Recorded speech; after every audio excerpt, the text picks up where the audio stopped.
Guys, I am Ricky and your most welcome to our YouTube channel. जैसा कि जानते हैं, हर संडे हम उपस्थित होते हैं आपके लिए एक अच्छी प्रेरणादायक कहानी लेकर। तो आज भी हम आपके सामने उपस्थित हैं इस संडे की प्रेरणादायक कहानी लेकर। तो चलिए आज की कहानी का आगाज करते हैं, कहानी का आरंभ करते हैं। बहुत ही छोटी कहानी है लेकिन प्रेरणादायक है। और तो चलिए शुरू करते हैं।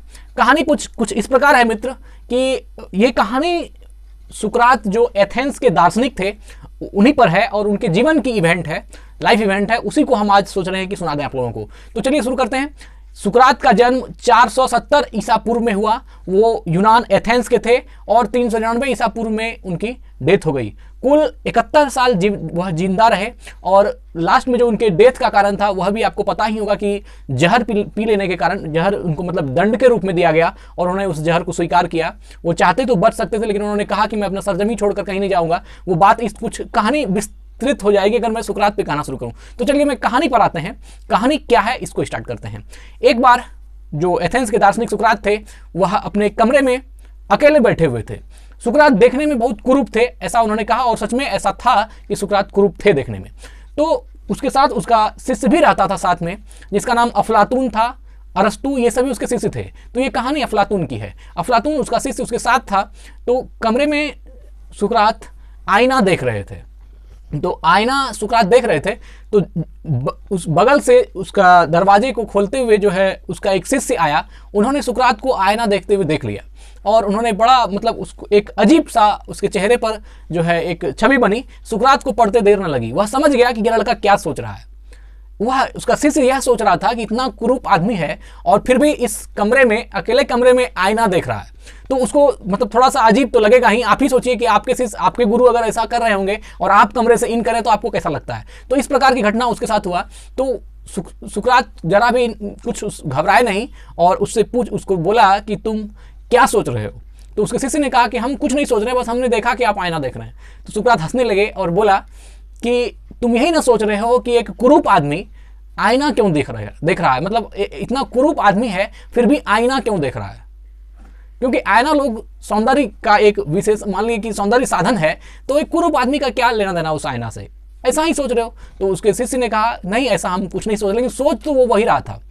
फिर सुकरात ने कहा कि मैं आईना इसलिए देखता हूँ, आईना से हमें यह प्रतीत होता है कि मैं कितना कुरूप हूँ और इतना कुरूप होने के बाद भी अगर इस दुनिया से बिना कुछ किए चला जाऊं तो मेरी कुरूपता ही याद रहेगी किसी को। हमने क्या किया, हमने समाज के लिए क्या किया, या फिर जो मेरी सीरत है वह नहीं दिखेगी। इसलिए मैं आईना बार बार देखता हूं और बार बार खुद को याद दिलाता हूं कि मैं कितना कुरूप हूं।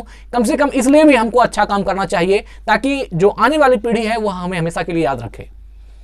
तो उसका शिष्य बहुत ही प्रभावित हुआ उससे कि हम क्या सोच रहे थे और गुरु क्या सोच रहे थे।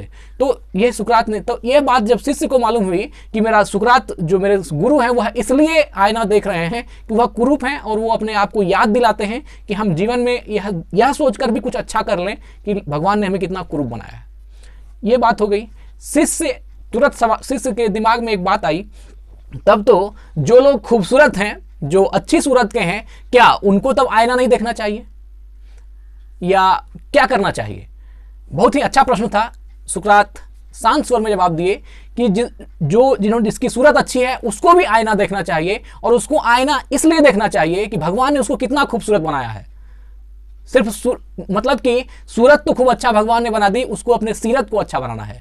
अगर वह अच्छी सीरत की है तो वह और भी अच्छी बात है, लेकिन अच्छाई का सीमा नहीं, वह और भी अच्छा हो सकता है। मतलब कहने का तात्पर्य यह है कि जो खूबसूरत लोग हैं उसको भी आईना देखना चाहिए और उसको यह सोचना चाहिए कि मेरी सूरत इतनी अच्छी खुदा ने अगर बख्शी है तो हमको कर्म भी बहुत अच्छा करना चाहिए। और इसलिए दोनों को ही आईना कर्म करने का प्रेरणा देती है, एक कुरूप व्यक्ति को भी और एक खूबसूरत व्यक्ति को भी। यह बात जब सुकरात के मुंह से सुनता है तो उसके शिष्य को मतलब बहुत ही संतुष्टि मिलती है उस आंसर की कि आखिर खूबसूरत लोग अगर कुरूप आईना देखते हैं तो क्या खूबसूरत लोगों को आईना देखना चाहिए कि नहीं। तो हाँ, आईना सबको देखना चाहिए। साथ ही उसमें मैसेज यह है कि आपको आईना के साथ अगर कुरूप हैं तो यह देखिए कि हम कुरूप हैं तो भगवान ने कुरूप बनाया तो हम ऐसा कुछ करें कि मेरी सीरत खूबसूरत हो जाए। और जिसकी चेहरे खूबसूरत है उसको यह सोचनी चाहिए कि अगर हमारी सीरत है तो वह कैसे खूबसूरत हो जाए। तो ये आज की कहानी का बस इतना ही मैसेज था और इसमें कुछ विशेष है नहीं। तो बस कहानी को यहीं एंड करते हैं। कैसी लगी कहानी बताइएगा कमेंट बॉक्स में। धन्यवाद, स्वस्थ रहें, अपना ख्याल रखें। Thank you.